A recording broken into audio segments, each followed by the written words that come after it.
Hi, I'm Joan Sills with Lightbulb Leadership TV, where I interview CEOs that I think you'll find interesting and illuminating. Today, we have a terrific CEO, Mike Zani, who's the CEO of Predictive Index. Mike is a talent optimizer, and he's a persuader, and he really has bought a company that he's really bringing into the future. Mike and I have never met before, but on the surface, it feels a little bit like 6 degrees of separation, the Kevin Bacon thing. Boston, we have in common. I know you live in Boston, went to school in Boston. My family's in Boston. I'm there about 3 times a year, of course, except for this year. And I lived and worked in Boston for a while. And then we have Vistage. Mike is, I believe, a member of a Vistage CEO peer group in the Boston area. I am. Okay, and I happen to be a chair in Boston of a CEO peer group. And then, of course, there's Predictive Index, where Mike is CEO. And I have become enamored with what Predictive Index can do for CEOs. And so I am now also a certified partner and consultant. I'm sure if we went a little deeper, there'd be more similarities, but I'm going to stop there. I don't want to get too crazy about it, and just welcome Mike to this interview. Hi, Mike. Hi, Joan. It's a pleasure to be here. Thank you. I did join Vistage in 2006, and I'm sure we've been in the same room together at Chair World, but we have not had the pleasure of a handshake. So I really look forward to getting to know you better here. And if it's this year, we still won't have the pleasure of a handshake, even if we meet. That's right. Right. But so I'm going to ask you questions for about 15 minutes and answer it any way you like. If you'd like to answer something other than what I asked, that's fine too. And we just like to get to know you a little bit. So my first question is really, what is really important for us to know about Mike Zani? Well, I think it's important to know that I'm actually a co-CEO. I mean, I carry the CEO title. My business partner is president and chairman, but we really run the company together. Yeah. And what we've done is had the opportunity to buy used companies with other people's money. And it's a strange business model. It's called a search fund. Yeah. We did it right out of our MBA programs, and we bought our first company was a small manufacturer in Detroit, Michigan. And that was in 2004. And we were snot-nosed managers, didn't know a lot. We didn't know what we didn't know, let's put it that way. And we actually joined Vistage sort of a year and a half after buying the company, because while we went through a top-tier MBA program and had good business acumen, we really needed to learn some of the sort of leadership development. We needed something like Vistage, and it was learning the process. So for 17 years, I've been running different businesses, 3 different businesses. Daniel's run 3 different businesses, and learning the lessons of leadership and management along the way, and really enjoying it. That's great. Why talent optimization? What is talent optimization to a CEO, and why would they want it? That's interesting. So talent optimization was a name that we sort of codified and captured at the Predictive Index. And it wasn't a new activity. It was an activity that all of our certified partners were already doing. So I have to give you a little backstory. So okay, sure. The Predictive Index is a 65-year-old company, and it's based in science. So when you have a 65-year-old sort of science-based company, but it's delivered through a network of what we call certified partners. And that's because it deals with human resources and talent-related activities. If I just gave our software to a CEO, they probably wouldn't figure it out on their own. Our certified partners are, either management consultants or strategic talent individuals who care about people issues. They bring this to life within organizations. So we were looking at the activities that our certified partners were doing, and it was varied. They were doing a little bit of management consulting, they were doing coaching, They were doing, deep HR stuff, hiring, improving individuals, team dynamics. And we were trying to come up with what captures what they're doing. And what we came up with was talent optimization. And we really view this as the third leg of the stool. You might say, what are the first I two? get So it too. Yes. every CEO has a strategy, some good, some bad. Most CEOs have a financial plan which enables them to execute on that strategy. But tragically few have a talent strategy to support their overall corporate strategy. And if you look at a modern organization, strategies don't execute themselves. People Right. execute those Right. strategies. And the modern organization is 65% of the income statement costs Yes. are people related. So this talent optimization is that third leg of the stool. How do we give C-suites around the world, that talent side of the equation in order to have them be successful executing their strategy? It's so interesting because I am not an HR person by nature. I've been CEO of a few companies, but I come from a marketing and strategy background. And that's why I find it so interesting, because I think it's way beyond what people had looked at traditionally as HR. And it really is that seat at the table or with that group to really work on the people strategy. Like you said, practically no CEOs have something like that. But every CEO I know, if you ask them what their top priorities are, if it's not number one, it's number two, getting the right people in the right jobs. I mean, that's, I don't know any CEO, successful or not, that's not one of their biggest issues. So it's such a perfect fit. We do agree with you. If it's not their number one, it's almost certainly number two or top three. But people related issues, and that is the talent optimization is much bigger than the predictive index. It's a discipline, that is massive, and people come at it from different perspectives. Like I said, executive coaches, you have Vistage chairs, you have management consultants.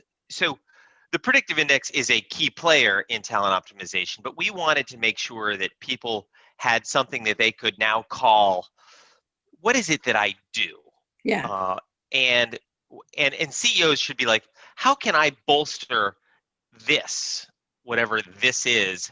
And a company that embraces talent optimization, or HR professionals who embrace talent optimization, I think it helps them get that seat at the table. I think so too. I think so too. And my experience so far has been that it doesn't work if a CEO doesn't get it and isn't supporting it. It has to be from the top, or it's not worth it, because it's really something that should go throughout the organization, and it really changes a bit how you do business. And if it isn't supported and understood to some degree by the CEO, the success rate, I think, is probably, you may know more than I, probably not so high. Yeah, unenlightened CEOs who don't think they have people problems, or who don't think that their buy-in to their people problems is important, invariably fail. Yeah. Yeah, I can imagine. So since you've gone through this and you've spent a lot of time looking at profiles and having your profile done, what do you think someone in your organization would describe you as? If they were describing you, what do you think someone who worked for you or that you work with, how would they describe you? Your strengths, kind of your pitfalls? Well, it's interesting. We actually do an internal framework called front of t-shirt, back of t-shirt. Ah, And this was a framework that a partner at Bain and Company sort of put together. And they put it together specifically for when they were evaluating managers right before they became partner. So by the time you are about to become partner at Bain and Company, you're sort of 5 years post MBA, sure. and you're not going to be considered for partner unless you've already gone through like 5 or 10 gates. Like, your front of t-shirt, all the things you do well is clear. The things that prevent you from becoming partner at Bain were the back of t-shirt, the Yeah. things that are just as powerful as the front, but are derailers and are things that, you really, if you're going to be successful, you need to, one, identify them, understand them, be in control of them, and know what the triggers are. So since we spend a lot of time on this, the front of T-shirt I won't get into too much but it's, energetic, big picture, visionary, good speaker, good at motivating with and through teams.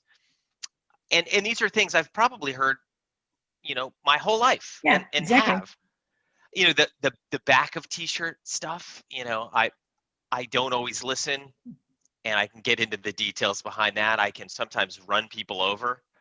I can be overly direct, and maybe not empathetic enough, trying to solution as opposed to really being empathetic with those issues. And I have gone on, a journey to find out what's on the back of T-shirt and how can I make sure that those things don't take me out. Um, and Do you having a guys, partner, yeah, a no, partner go for ahead. 15 years, besides my wife, who Right. is my life partner. I have Daniel, who's sort of my business partner, our work spouse. And being committed to that sort of a relationship, you have to really work on those back of T-shirt things because they invariably frustrate your partner. Right. Do you guys have actual T-shirts that have this stuff on it, or you haven't No, we gone that don't. far? You We do? don't, but Oh, we should. We talk about it. Um, we believe it's really important to separate compensation and performance towards compensation from career and personal development. Because if you commingle the two, people won't be as open with their stuff they need to work on. So when you really sit down with people and talk about personal development, career development, where you want to be, what you want to do when you grow up or in 5 years, whatever it yeah. is, that we bring up front of T-shirt, back of T-shirt. And when you do 360 reviews, we start adding to or augmenting, front of T-shirt, back of T-shirt, because you go on this journey with it. Like in 2005, when I heard that I don't listen, I was like, yeah, that's true. I don't always listen. But today, 14 years later, I can tell you there's sort of three really good modes that identify when I don't listen. One mode is when you've said something that made me think of something else. Sort of that's the bright shiny object, and I lost discipline and You went go there. that way. And innocent enough, if you see, you're like, Mike, where'd you go? And I could be like, I'm sorry, Joan, could you rewind 45 seconds? You made me think of something. I write it down and we move on. Yeah. The second is, and worse, is I've already made up my mind. And while I'm nodding, I'm kind of going, no, Yeah, I'm I not don't care. listening I to know what you. I can do. And the third, and this is the worst one, is when I don't respect your opinion on this topic. And how could I be sitting there working with someone on an issue and I don't respect them enough that I'm like, I don't want to listen to you right now. So, like you really have to peel back the onion and say, what is it that causes me not to listen, and how can I work on this stuff? So we don't have physical T-shirts, but we do spend a lot of time on it. Okay. So along those lines, when you took, or when you originally took the behavioral assessment, the profile, I think you're a persuader. Is that right? I am. You're a persuader. And so a little bit I know that you like to drive the conversation. You want to talk things through. And sorry, oh, I'm losing it here. Hold on. I'm a venturer, so I like to control the conversation, but I don't want to talk things through. But knowing those differences and knowing the things like you were just talking about that you don't listen, and particularly in three circumstances, and you're working on it. What do you think, knowing these things, doing profiles, what do you think the value is for the people around you and the people you work with to know these things about you or about anybody they work with? I certainly think the number one gift we give people is sort of insight into self, where they know themselves better. And just by doing that, if someone embraces the material, the information, they can become a better coworker, a better subordinate, a better boss. But I think more important, it helps you understand others. Like, so it's really important to get insight. Like, it's more important for me to know that you're a venturer before the conversation to say, how could I modify myself as a persuader to make sure that, you and I can be successful working together. And so the onus is a little bit on me. And the gift is we've given a language to say, wow, you know, Joan's very direct, and she wants to make an impact and is very big picture. And we all get along on that. But you also probably want to think through things before we brainstorm. So the thing I would do for you is pre-wire the agenda. Joan, I would like to talk to you, even if it's in 20 minutes, about A, B, and C topic, and you're going to go like, great, I will be ready. And I think the third thing is really getting fit. So if you and I are working together and you're my boss, and you say, wow, Mike would be a really good fit for X, but not a really good fit for Y. And you set me up to be successful, because the last thing I want to do is being accidentally put in a position where we can't be successful. Yeah, exactly. It's really interesting. I just did some training for a large company here that has about 400 people. And great group of people. They are so focused on training and culture, and they all know it. There's very few companies I go into that everybody's right aligned and such, and they really are. But one of the key things was, one of the people in the training class said, oh yeah, when our CEO took this, he and I got together and he said, I didn't know I did that to you. I didn't know I did that. Do I do that? And he says he has modified he's still himself, but he's modified some of his behavior, because now he saw that he controlled the conversation, he controlled the agenda, and he didn't want to do that all the time. So just like that, you saw the value in it, which was terrific. It was really great. You've reminded me of on this front of t-shirt, back of t-shirt thing, I've given my not only my direct reports, but those who work with me, a safety word, and it's Ticonderoga. God. Which doesn't slip off the tongue. No, it doesn't. But it's sort of like, if they say the word Ticonderoga, it's like, you're not listening. and I've asked them for help. I've said, listen, here are the things on my back of t-shirt. I want help. I want your help. If you see me doing that, please identify it. If you use the word Ticonderoga, you can't be yelled at or fired. Yeah. Like, I'm saying I want help. I don't always like it in the moment. I'm like, really? I'm not listening? And I have to like, okay. So it is amazing, this tools like the predictive index give you that one self-awareness. You can help start crafting your front of t-shirt, back of t-shirt. You can then use your the language to say, hey, here's some things that I do, which I wish I didn't do. When I do them, could you help me? Yeah. And actually, when a CEO does that vulnerability, that openness, it makes so much difference. It really does. And the willingness to say, hey, I'm the CEO and I'm still working on stuff. You, in whatever position you're in, can probably work on stuff too. Well, a tip that someone told me the other day, for the time when I'm not listening because I don't think that person has that much value in what they're saying. Someone said, just recognize that 10 to 20% of what anybody says is probably true and probably important. So if you go in knowing that, you kind of look at it a little differently. So that was interesting for me. So tell me about how you guys have handled COVID. I mean, we've all gone through this unique situation with all these challenges. So how did you handle COVID at Predictive Index? Well, fortunately, we have really embraced technology at the Predictive Index. So, pre-COVID, everyone was on Slack. We used a lot of collaboration tools, Zoom, Slack. Other tools like Menti, which is polling software, and Miro, which is online collaboration software. So we were really well positioned to go fully remote. And we've actually said that we're going to be fully remote until about July. Yeah. And our productivity not only didn't go down, it went up. It really did. It And did. measured by what? How did you measure your productivity? Well, we measure productivity in each department, but we also measure performance and productivity holistically across the talent pool.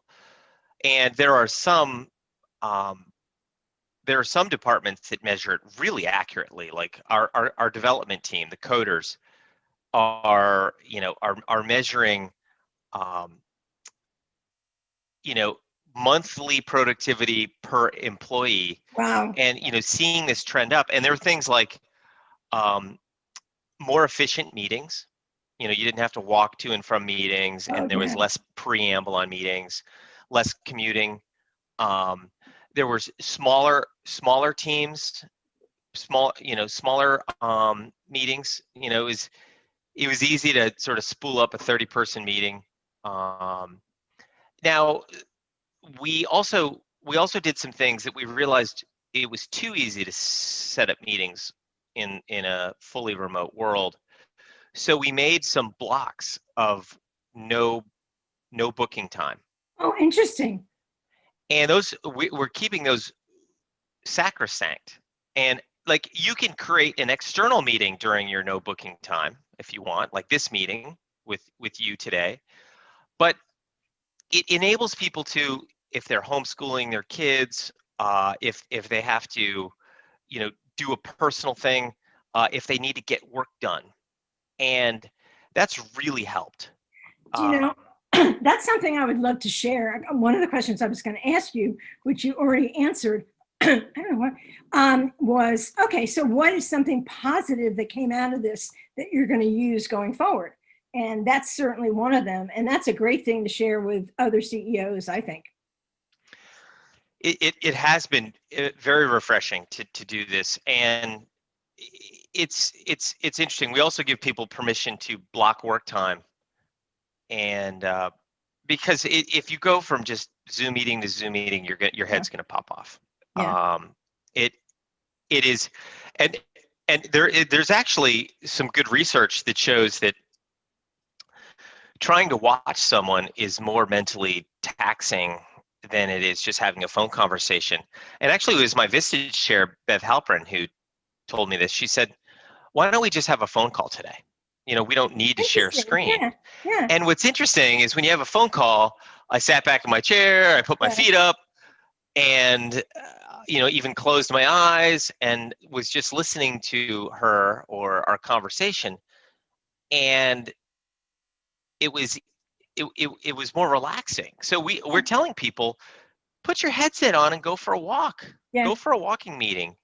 If it's raining out or it's windy, it doesn't work as well. But these little tips and tricks we've really embraced. So we're going to a new mode. When we go back to work, we're going to enable people to be fully remote, a 2 and 3 day hybrid. So if they're in the office 2 days a week, they get a hotel desk.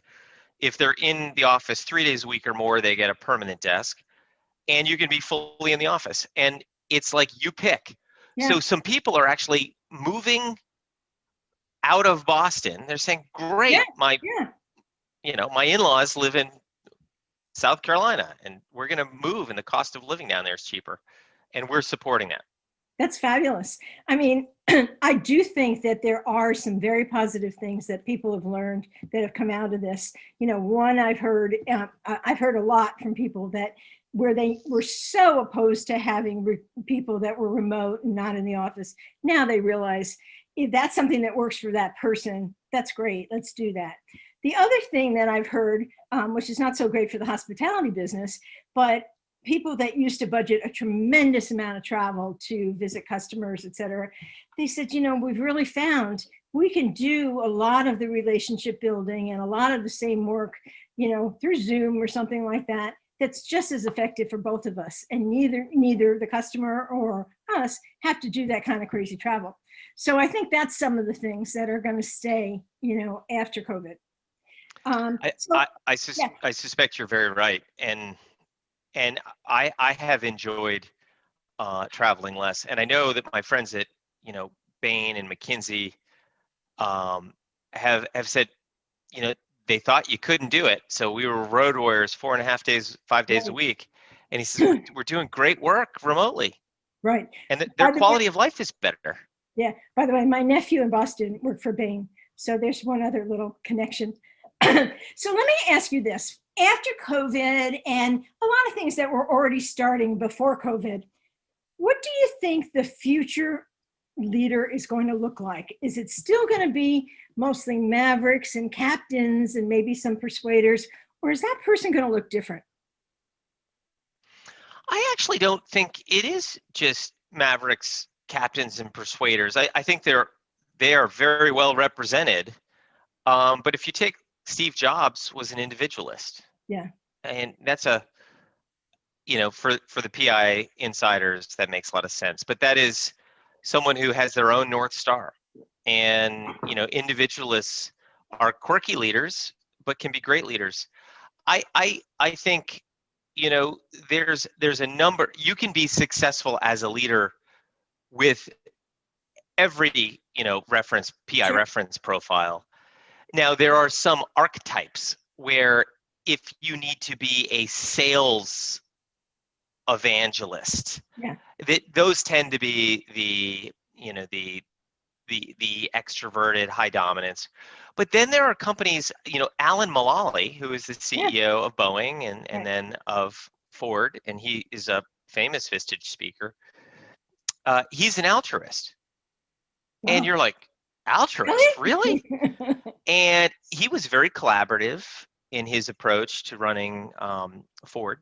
I know more about his Ford experience than his Boeing experience, but getting all of his managers to be like red light, yellow light, green light, and they had 5 minutes, and how can they help each other? And he was very collaborative, and when you see his style, it really maps altruist and massively successful leader of Ford, probably one of the last great leaders of Ford, Yeah, yeah, and so I think what'll happen is we've actually created a new tool at the Predictive Index, Team Discovery, which not only do you map your team, your senior team, but you map your strategy and you find out, is your team a good fit for strategy? Because there are some.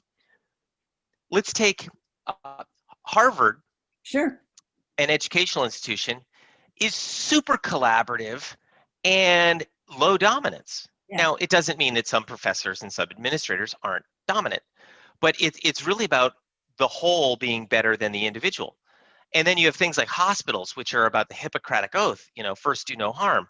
So banks and hospitals, they're very process, very stable, and so depending on your strategy will dictate what type of leader. And I think leaders will gravitate to those type of opportunities. So if you are a structured, disciplined doctor, maybe you'll make a great CEO for a hospital. hospital. Yeah.